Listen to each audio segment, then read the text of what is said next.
not the only kid who grew up this way. Surrounded by people who used to say that rhyme about sticks and stones. As if broken bones hurt more than the names we got called, and we got called them all.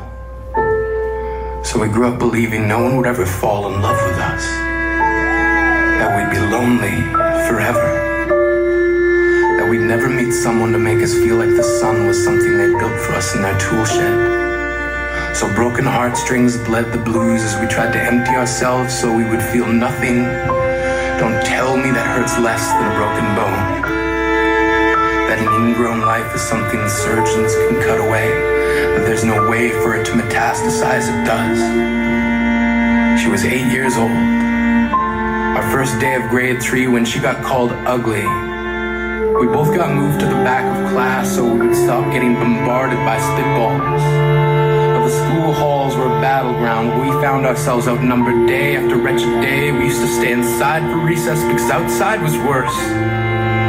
Outside we'd have to rehearse running away or learn to stay still like statues, giving no clues that we were there in grade 5. They tipped a sign to the front of her desk that read, "Beware of dog."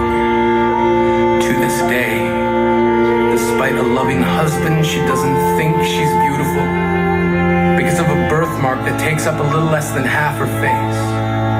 Kids used to say she looks like a wrong answer that someone tried to erase but couldn't quite get the job done.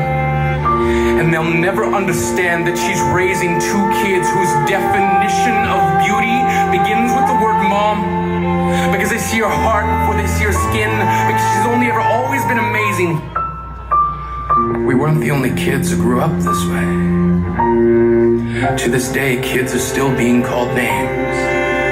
The classics were, "Hey stupid," "Hey spaz."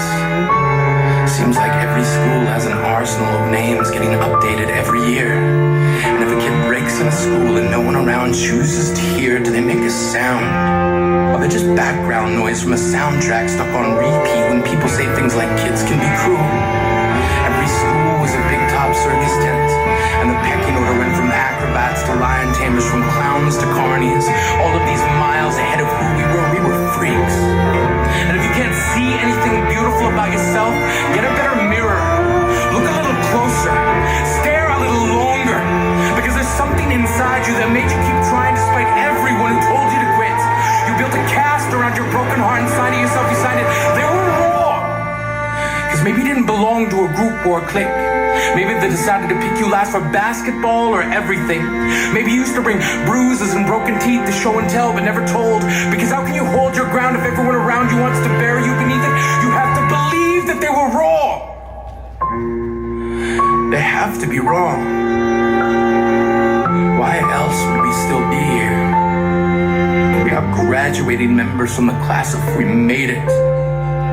Not the faded echoes of voices crying out names will never hurt me. Of course, they did. But our lives will only ever always continue to be a balancing act that has less to do with pain and more to do with beauty. All right, bring it on, Dance Studio Diamond. I feel the choreographer Tatjana Čilikina. Beautiful.